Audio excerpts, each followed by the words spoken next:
बिस्मिल्लाहिर्रहमानिर्रहीम, अस्सलाम वालेकुम। आप देख रहे हैं GNN। मैं हूं हमजा शफीक और मैं हूं हुदा शाह। सबसे पहले आपको बताएं कि बानी PTI ने पाक फौज को मुज़ाकरात की पेशकश कर दी है। कहते हैं कि मुज़ाकरात के लिए तैयार हैं, फौज अपना नुमाइंदा मुकर्रर कर दे। अडियाला जेल में सहाफ़ियों से गुफ्तगू में बोले कि मोहसिन नकवी से कोई बात नहीं होगी, IG से मिलकर हमारे कारकुनान पर जुल्म किया गया। बातचीत के लिए पहला मुतालबा चोरी किए गए मैंडेट की वापसी है। दूसरा मुतालबा गिरफ्तार कारकुनान की रिहाई और मुकदमात का खात्मा है। मुल्क में इस वक्त गैर एलानिया मार्शल लॉ नाफिज है। जुल्फ़िकार अली भुट्टो की सजा के पीछे जनरल ज़िया था, सुकूत ढाका के पीछे जनरल याहिया खान का हाथ था। हमने फौज पर कभी इल्जामात नहीं लगाए, तनकीद की है और तनकीद जमहूरियत का हुस्न है। उधर वफाकी वज़ीर इत्तलात अता तारड़ कहते हैं कि बानी PTI दोबारा यू टर्न ले रहे हैं, मुज़ाकरात के लिए मिन्नतें कर रहे हैं। पहले कहते थे छोड़ूंगा नहीं, अब प्लीज मुझसे बात कर लो। ये 9 मई का एतराफ भी करते हैं और पॉलीग्राफिक टेस्ट से भी भागते हैं। न्यूट्रल होना शायद बानी PTI को कबूल नहीं। आप कभी गिरेबान पकड़ते हैं तो कभी पाँव में गिरते हैं। बानी PTI ने मुल्क के मुफादात के खिलाफ सियासत की। आपकी पार्टी के लोग कहते रहे कि खान नहीं तो पाकिस्तान नहीं।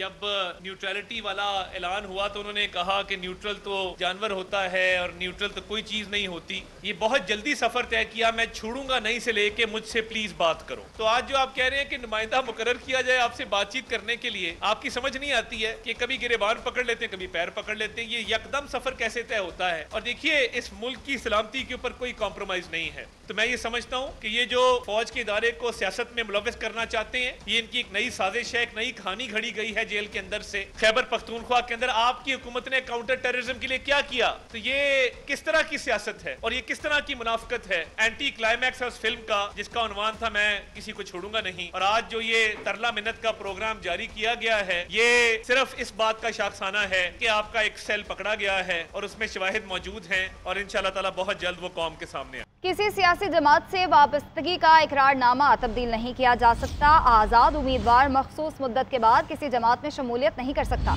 जिस पार्टी ने मखसूस नशिस्तों की फहरिस्त इलेक्शन कमीशन को नहीं दी, उसे मखसूस नशिस्तें नहीं दी जा सकती। इलेक्शन एक्ट 2017 में तरमीम का बिल कौमी असम्बली में पेश। अपोजिशन की तरफ से मुखालफत। स्पीकर अयाज सादिक ने बिल मुतल्लिका कायमा कमेटी को भिजवा दिया। कौमी असम्बली इजलास स्पीकर अयाज सादिक की ज़ेर सदारत हुआ, जिसमें मुल्क में दहशतगर्द हमलों में शहरियों और सिक्योरिटी फोर्सेस के जवानों की शहादत पर फातह ख़्वानी की गई।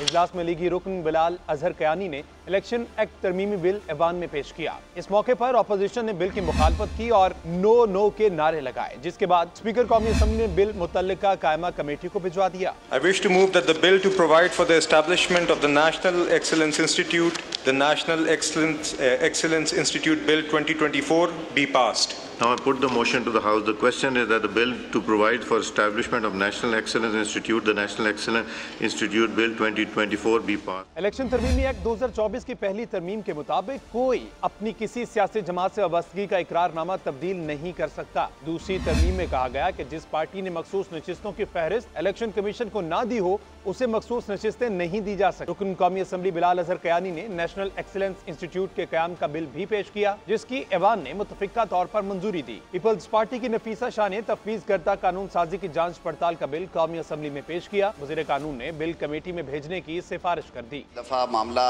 एग्जामिन हो जाए, clause by clause pros cons नज़र आ जाए, तो अगर कंसर्न कमेटी में भेज दिया जाए, वहाँ पे हम डिबेट करके ले आएँ जी इंशाल्लाह। रुकन कौमी असम्बली अमजद अली खान ने 10 तरमीमी बिल 2024 कौमी असम्बली में पेश किया, जिसे स्पीकर कौमी असम्बली ने कायमा कमेटी को भिजवा दिया। चेयरमैन PTI बैरिस्टर गौहर हुकूमत पर बरस पड़े। कहते हैं असम्बली रूल्स को उड़ाया गया, बिल को गैर आईनी तरीके से पास किया गया। तहरीक इंसाफ ने कुल वोटों का 50% लिया। इलेक्शन कमीशन से मुतालबा करते हैं कि हमारे बाकी MNAs के नोटिफिकेशन भी जारी करें। ये एक बिल सबमिट हुआ है, इलेक्शन एक्ट 2024। पहली मर्तबा कोशिश की जा रही है कि पाकिस्तान सुप्रीम कोर्ट की फुल कोर्ट की जजमेंट को ओवर रूल करने की कोशिश की जा रही है, उसके खिलाफ वर्जी की जा रही है। आईन की खिलाफ वर्जी करते हुए एक कानून बनाया जा रहा है, जिसका मकसद यही है कि पाकिस्तान तहरीक इंसाफ को वो रिज़र्व सीटें जो सुप्रीम कोर्ट ने रिजर्व सीटें पाकिस्तान तहरीक इंसाफ की डिक्लेयर की है वो सीटें पाकिस्तान तहरीक इंसाफ को ना मिले। हम इसकी शदीद मजम्मत करते हैं। वज़ीर कानून आज़म नज़ीर तारड़ कहते हैं कि मुल्क का निज़ाम आइन और कानून के मुताबिक चलेगा। किसी को ये हक नहीं दिया जा सकता कि घर बैठकर या मजमे में कत्ल के फतवे दे। तमाम जमातें साथ बैठ जाएं। इस पर बात कर लेते हैं। पीपल्स पार्टी रहनुमा कादिर पटेल ने कहा कि कादियानियों से मुतालिक फैसला इस ऐवान के अजीम फैसलों में से एक है। कोई कमेटी ना बनाओ, इस मसले को दोबारा डिस्कस करने की जरूरत नहीं। अली मोहम्मद खान कहते हैं रियासत और हुकूमत के खिलाफ किसी को सजा देने का इख्तियार नहीं। सुप्रीम कोर्ट फैसले पर इबहम दूर करे। स्पीकर कौमी असम्बली ने कादियानियों से मुतालिक फैसले का मामला कमेटी को भेज दिया।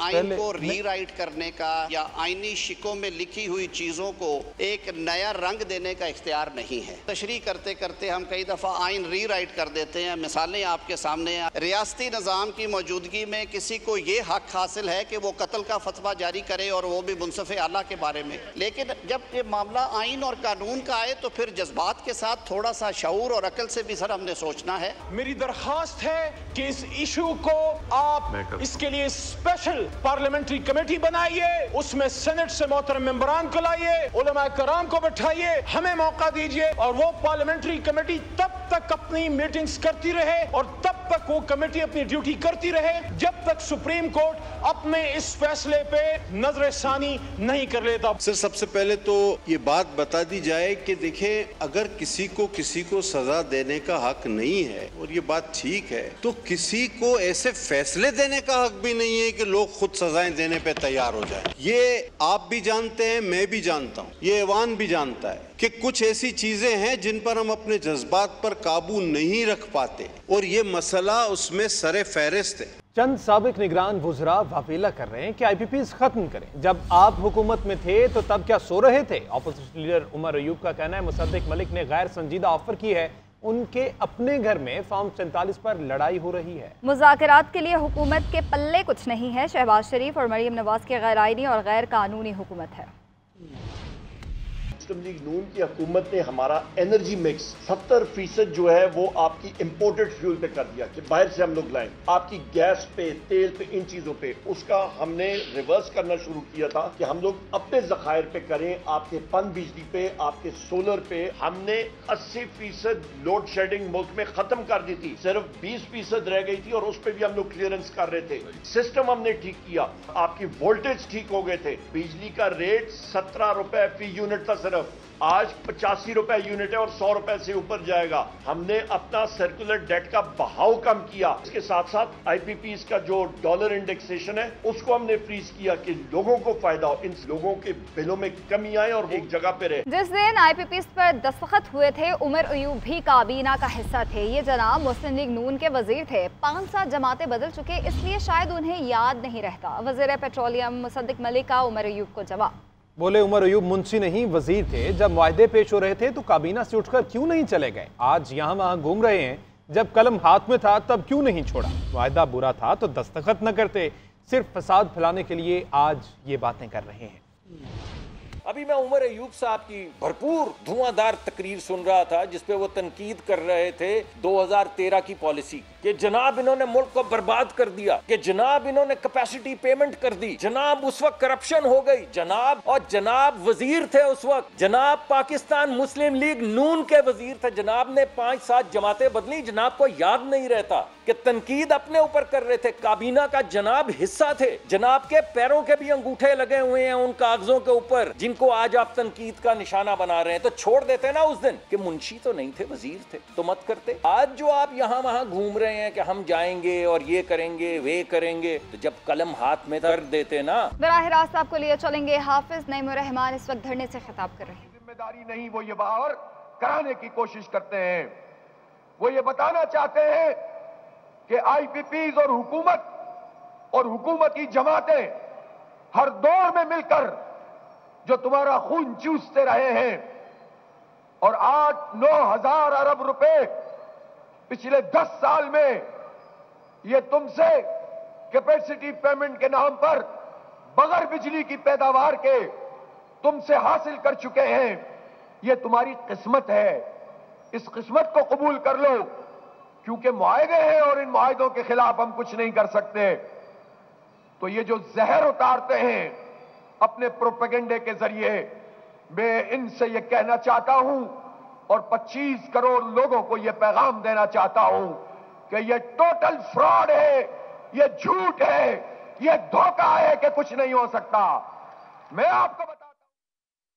آگے بڑھیں اور اب بات کریں وزیر اعلیٰ پنجاب مریم نواز کی زیر صدارت صوبائی کابینہ کے اجلاس میں اہم پروجیکٹس کی منظوری دے دی گئی۔ دفعہ 144 میں ترمیم کر دی گئی۔ وزیر اعلیٰ نے فنکاروں کے لیے ہاؤسنگ اسکیم بنانے کی ہدایت کی ہے۔ اسی حوالے سے فصیح اللہ کی رپورٹ دیکھیے۔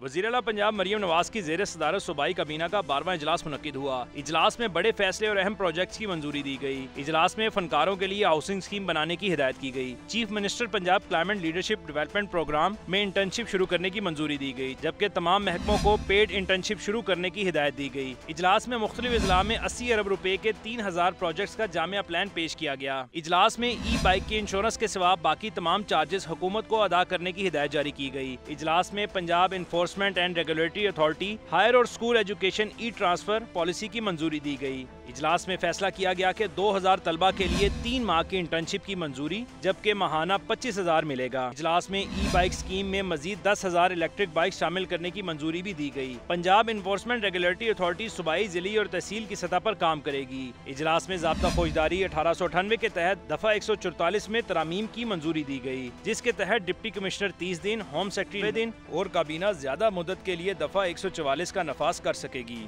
فصیح اللہ، GNN لاہور۔ ادھر کراچی میں چند منٹ کی تیز بارش نے شہر کے کئی علاقوں کا حلیہ بگاڑ دیا۔ لیاقت آباد گارڈن اور گرو مندر پر پانی جمع ہو گیا۔ ٹریفک کی روانی بری طرح متاثر ہوئی ہے۔ اسی حوالے سے شارکہ کمال کی رپورٹ دیکھیے۔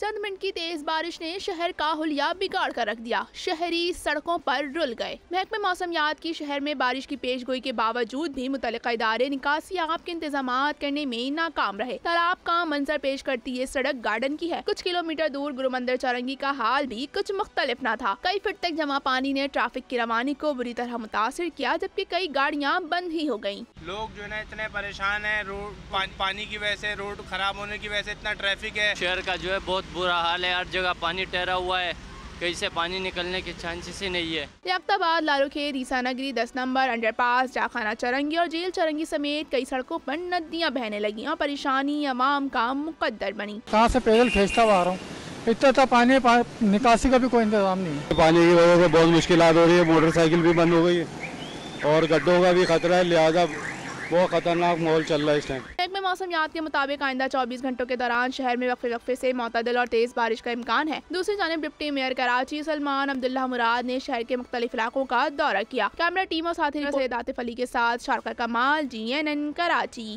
انسداد دہشت گردی عدالت نے ڈرامہ نگار خلیل الرحمان قمر کے اغوا اور تشدد کے مقدمے میں ملزمہ آمنہ عروج کے جسمانی ریمانڈ میں مزید 2 دن کی توسیع کر دی ہے۔ عباد اللہ کی رپورٹ دیکھیے۔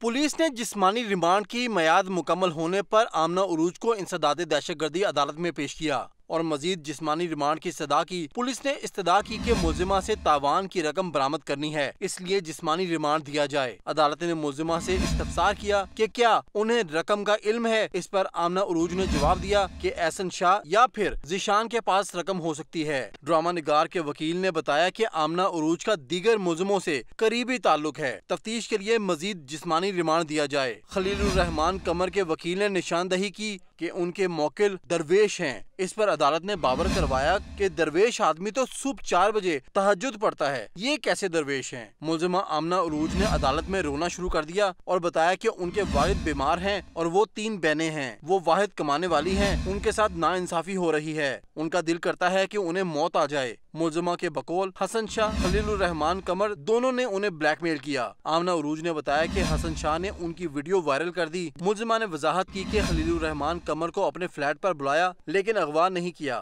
پراپرٹی ڈیلر حسن شاہ نے اغوا کا منصوبہ بنایا۔ پولیس کے مطابق 1 کروڑ روپے کی رقم تاوان کے لیے مانگی گئی اور مغوی کے اکاؤنٹ سے 2,78,000 روپے نکال لیے گئے۔